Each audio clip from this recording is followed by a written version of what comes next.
The county is pushing forward with a stricter crackdown on local businesses not following COVID restrictions. The move comes after an up and down roller coaster of closures and reopenings for restaurants, salons, stores, gyms, and places of worship. Fox 5's Ashley Jacobs is live for us in Del Mar tonight with details on the new crackdown and how restaurants are responding tonight to that move. Ashley.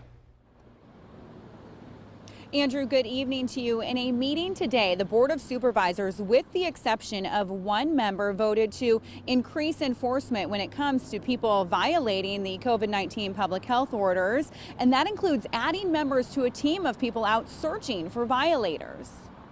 At least 335 cease and desist orders have been issued to local businesses. One of those letters to Seaside Grill in Del Mar. I have two restaurants and I spend a lot of my saving to stay open and follow the rules, follow the order they did it. But right now I cannot do it anymore. Reza Kaksari owns Seaside Grill and is allowing patio dining. He says it's the only option after already closing his other restaurant. I have nothing, no more saving, one left to cover my expense, and I have no choice. It's still open. But in a meeting Tuesday, San Diego County supervisors voted to crack down on businesses, citing a surge in COVID-19 cases, hospitalizations, and deaths. All of the efforts we're taking, again, under the leadership of Dr. Wooten, are guided by scientific data surrounding how the virus is spread.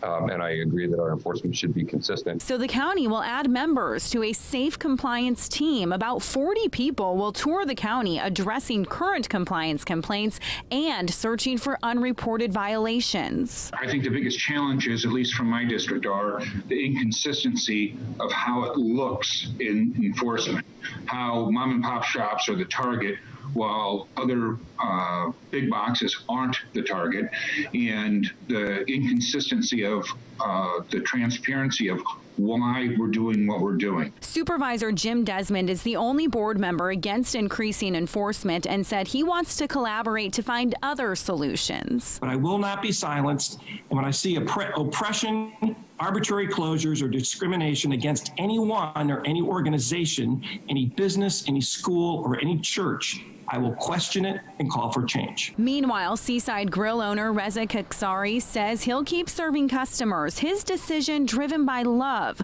The hardest part of all of this has been letting employees go. The restaurant employee usually living paycheck by paycheck, and it's really hard. Some of them working for me more than 20 years, 17 years. It's hard to send them home. And I said, I'm sorry if we don't have a job. Actually, we have a job for them, but the government doesn't want to. And he went on to say that if there were clear evidence pointing to the virus spreading in restaurants, he would, of course, understand, but he has not seen anything convincing yet. Now, as for that enforcement team, it includes hiring 8 employees to go out on patrol, so to speak. Reporting live in Del Mar, Ashley Jacobs, Fox 5 News. All right, Ashley, thank you.